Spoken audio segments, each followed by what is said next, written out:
Hello viewers, আসসালামু আলাইকুম। আজকে আমি রান্না করব হচ্ছে পঞ্চমুখী কচু দিয়ে রুই মাছ। তো মাছটা আমি বাজার থেকে কেটে এনেছি। এখন কিছু মাছ আমি রান্নার জন্য নিয়েছি। মাছটা আমি আগেই ধুয়ে রেখেছি, একটু নুন হলুদ দিয়ে ভালোভাবে মাখিয়ে নেব এবং মেখে কিছু সময় রেখে দেব।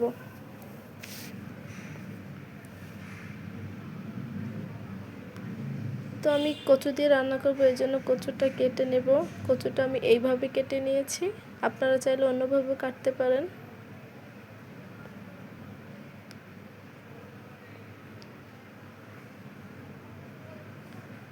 আমার কচুটা কাটা শেষ। এখন আমি মাছটা ভেজে নেব। মাছটা চুলায় দিয়ে দিয়েছি।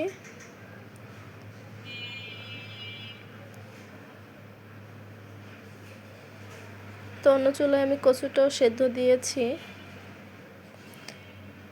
মাছটা এক পাশ হয়ে গেছে, আমি উল্টে দেব।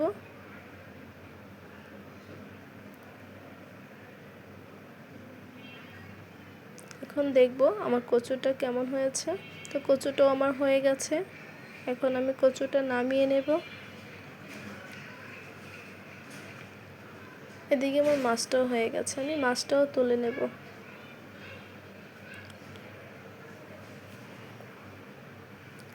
বাকি মাছগুলোও আমি ভেজে নেব।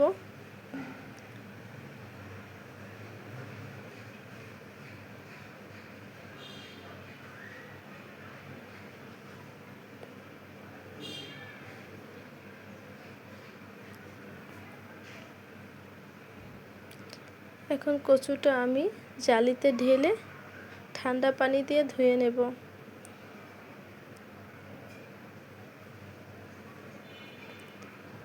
মাছটা হয়ে গেছে, মাছটা তুলে নেব। এখন আমি তরকারিটা বসাবো। প্রথমে দিয়ে দিলাম তেল। এখন কিছু পেঁয়াজ কুচি দিয়ে পেঁয়াজ কুচিটা ভালোভাবে ভেজে নেব।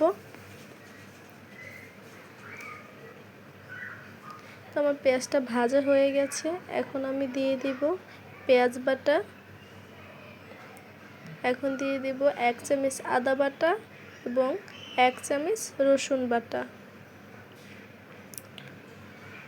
এটা দিয়ে আমি মশলাটা ভালোভাবে একটু নেড়ে চেড়ে নেব। এখন দিয়ে দিব 1 চামচ হলুদ গুঁড়ো, 1 চামচ মরিচের গুঁড়ো এবং স্বাদমতো লবণ। লবণটা দিয়ে আমি মশলাটা আবারও ভালোভাবে মিশিয়ে নেব। এখন একটু পানি দিয়ে এটাকে আমি কষাতে দেব। তো মশলাটা প্রায় কষানো হয়ে এসেছে। এদিকে আমি কচুটাও ধুয়ে নেব। কচুটা ধুয়ে আমি চুলায় দিয়ে দেব।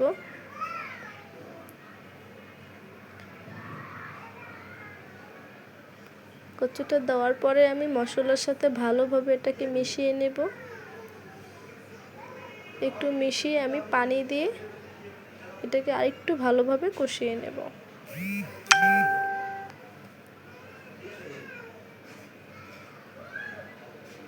তো আমার কষানোটা প্রায় হয়ে এসেছে।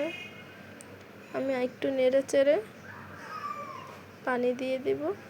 আমার কচুটা সেদ্ধ হয়ে গেছে, আমি এখন পানিটা দিয়ে দিব। পানিটা দেওয়া শেষ। এখন আমি ঢাকনা দিয়ে রেখে দেব। আমার তরকারিটা বলক এসেছে। এখন আমি এর মধ্যে দিয়ে দিব মাছ।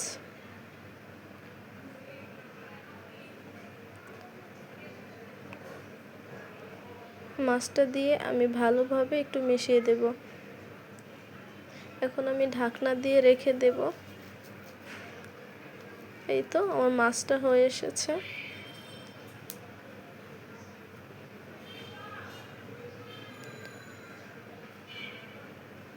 এখন আমি একটু ধনেপাতা দিয়ে দিব। ধনেপাতাটা দিয়ে আমি নামিয়ে নেব।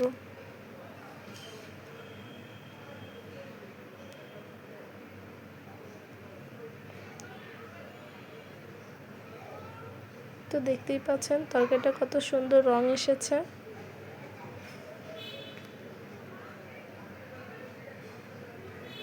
এই তো রেডি আমার তরকারি।